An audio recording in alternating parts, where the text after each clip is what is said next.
여림 단장 칼럼입니다. 우리가 큰 주제, 선한 영향력이라는, 다른 말로 바꿔 말하면 이 땅의 그리스도인으로서 빛과 소금의 역할을 감당하며 살아가는 일에 대해서 나누면서 우리가 한 사람에게 집중하여 그 사람에게 말을 걸고 듣고 또한 필요한 말을 전하는 그러한 이야기를 나누고 있는데요.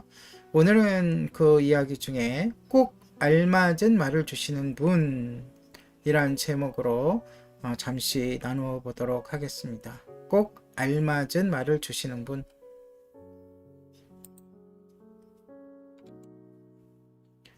예수님은 대화를 개인적인 쪽으로 이끌어 가셨습니다. 그런데 우물가의 사마리아 여인은 거의 대부분의 사람들이 하는 행동을 보였습니다. 바로 화제를 바꾸려고 했던 것이죠. 요한복음 4장 19절 20절 여자가 이르되 주여 내가 보니 선지자로소이다. 우리 조상들은 이 산에서 예배하였는데 당신들의 말은 예배할 곳이 예루살렘에 있다 하더이다. 예수님은 개인적인 대화를 시도하셨지만 여인은 신학적 문제로 화제를 바꾸었습니다. 그녀는 예수님을 논쟁에 끌어들이기 위해 논란이 분분한 주제를 꺼낸 것이죠. 이 일은 우리에게도 자주 일어나는 것입니다. 개인적 이야기로 넘어가려 할 때 상대방이 화제를 바꾸기 위한 질문을 던지리라 미리 예상해야 합니다. 대개 그런 질문은 영적 연막입니다. 그것은 하나님과의 거리를 좁히지 않기 위한 작전입니다. 저는 이런 질문을 들을 때마다 고지가 멀지 않았다고 생각합니다. 우리가 받게 될 질문들은 매우 뻔한 것들입니다. 사람들은 이런 질문을 할 것입니다. 신에게로 가는 길이 하나밖에 없다는 것이 말이 되나요?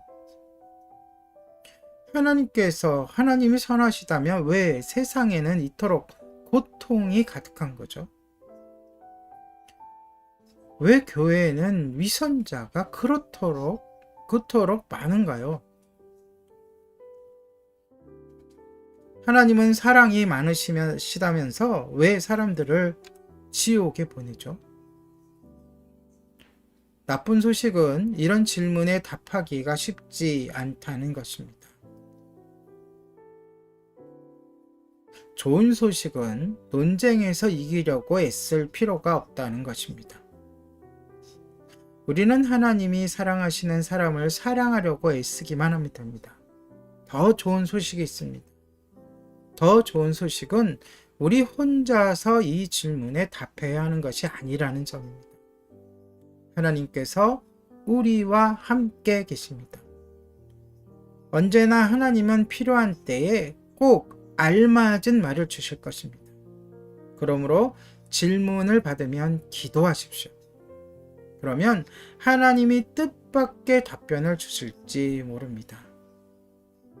하지만 그렇지 않을 수도 있으니 가장 흔한 질문에 대한 기본적인 답 정도는 준비하는 편이 옳습니다.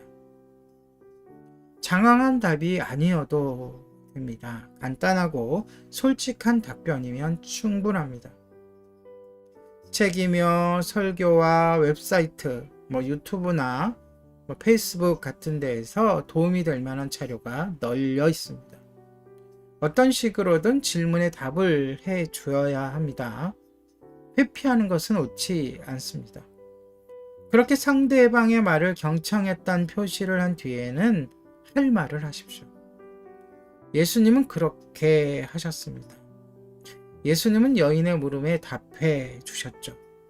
하지만 예수님의 설명을 듣고 나서도 여인은 여전히 혼란스러워했습니다. 그녀는 이렇게 말했죠. 요한복음 4장 25절 메시아 곧 그리스도라는 이가 오실 줄을 내가 아노니 그가 오시면 모든 것을 우리에게 알려주시리이다. 이에 예수님은 여인을 보며 말씀하셨습니다. 26절 내게 말하는 내가 그라. 복음서에서 예수님께서 스스로를 메시아, 구원자, 그리스도라고 밝히신 것은 그때가 처음이었습니다. 예수님이 이렇게 평판이 나쁜 사마리아 여인에게 그 사실을 밝히셨다는 사실이 뜻밖이지 않습니까? 이 여인에게 그 순간이 어떠했을지 상상해 보십시오. 여인은 예기치 못한 대화로 예수님이 어떤 분이신지 알고 나서 인생이 180도로 변했습니다. 이것이 하나님이 우리를 통해 하시려는 대화입니다. 우리가 예수님의 본을 따라 영적 대화를 시도하면 그 대화를 통해 사람들이 예수님을 만날 수 있습니다.